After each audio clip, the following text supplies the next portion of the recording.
I-release na kami sa lock. Papunta kami ng Atlantic Ocean. Puntang North Carolina. Darating kami sa North Carolina ng December 16, alas 2 ng madaling araw.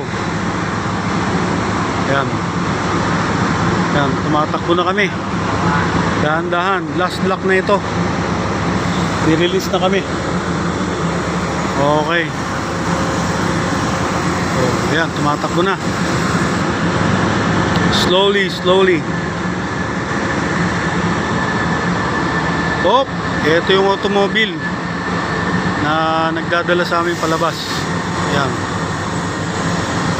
Yan. Op. Yung passenger, ilalabas na rin yan.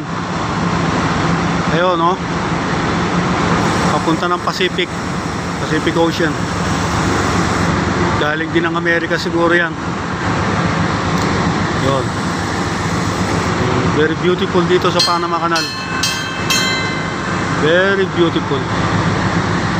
Tagal ko nang di nakarating dito. Almost 10 years na. Ngayon lang uli na ulit. Ayan yung mga crew. Panama Canal crew. Kami naka-standby lang kami at tumaalalay sa kanila.